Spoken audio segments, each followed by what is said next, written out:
What's up, guys? Happy St. Patrick's Day. For this St. Patrick's Day, I'm going to be playing Lep's World. Now, I used to play this game a lot when I was younger and all I liked was Mario. But now that I'm a little bit older, I've seen all these videos saying that Lep's World is a Mario ripoff, and it's been bugging me ever since I've seen those videos. So now I'm going to see for myself. Is Lep's World really a Mario ripoff? So let's go into the video. So the story's pretty cool. You see Lep sleeping on his coin stash, and then a tornado comes and Lep has to hide. You see the tornado sweeping up Lep's money, and when he comes out of hiding, all but one coin is gone. All of your brothers have left you now. Did I get too dark? The story actually kind of reminds me a lot of Donkey Kong Country, but instead of King K. Rool stealing Donkey Kong's bananas, it's a tornado sweeping up Lep's coins. But we're not here to determine if it's a Donkey Kong ripoff. We're here to see if it's a Mario ripoff. It doesn't start out too great for Lep's World. The bricks and yellow blocks are very reminiscent of Mario, which is a word I'll use a lot.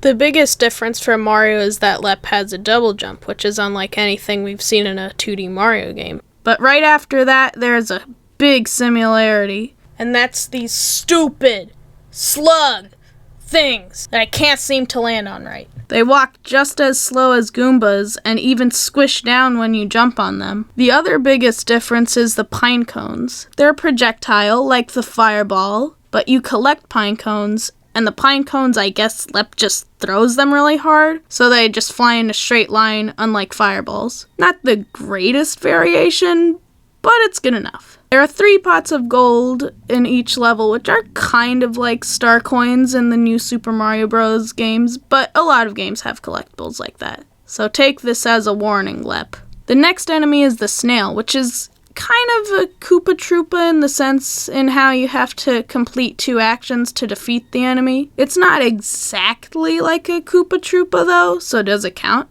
I don't know. The most obvious ripoff is the snail with the red shell. I mean, they weren't even trying to hide it. It's just like in Mario, where the green Koopas can fall off ledges and the red ones can't. And then they just made the green shell blue. Now you'll die for being such a blatant ripoff. No! There's nothing more to add for this level other than we got all 3 pots of gold.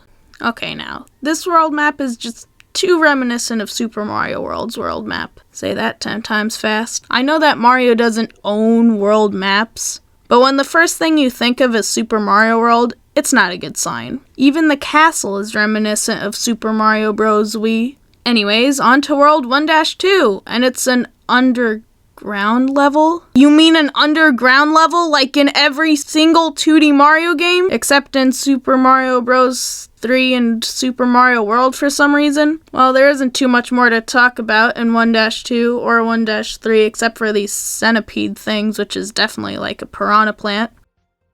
And now we got 3 pots of gold. The only thing in 1-3 is a slug that just fell through the floor.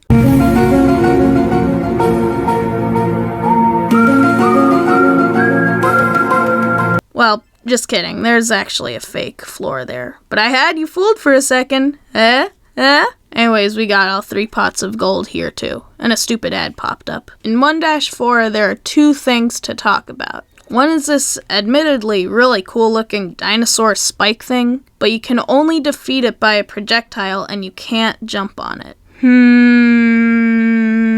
Yeah, I don't know what Mario enemy that's like. The other thing is that this music is awesome.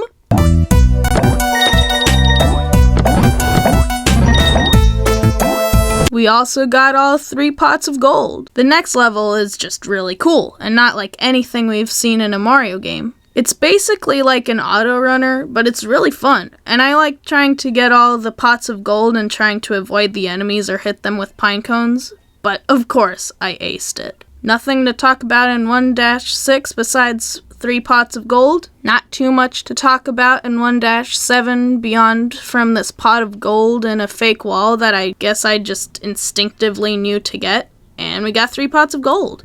In 1-3, there's not much to say except me almost dropping two spiky dinosaur things on my head. And why is there no boss at the end of the castle? I mean, there's always a boss at the end of the castle. You don't just not put a boss at the end of the castle. And I know that the main bad guy of the game is a tornado, but they could have at least sent a tropical storm or something. So here, I added a boss. And we got all 3 pots of gold or whatever. For getting all the pots of gold, we unlocked the bonus level. And it was pretty fun. It was a bit like the auto runner, but you don't have to run right if you don't want to go fast. And with that, I think we're ready for our final verdict. So, now it's a question that's been on everyone's mind. Is Lep's World a Mario ripoff? Drumroll please. Sadly, yes. Lep's World is a Mario ripoff. Even though there are a lot of different things, like the double jump and the pine cones and that one B level, there's just sadly not enough stuff to make it different from Mario, and there is just too much resemblance to Mario to ignore it. But does that mean that Lep's World is a bad game? Not at all. Lep's World is a pretty fun game. And sometimes if you shut off your mind and don't think about it as a Mario ripoff, it can feel like its own different little game. And I tried to remember all throughout it that Mario doesn't own everything and not every 2D platformer is a Mario ripoff. And I think that I did a pretty good job of that. But with all that being said, see you guys next time and have a great St. Patrick's Day. Bye!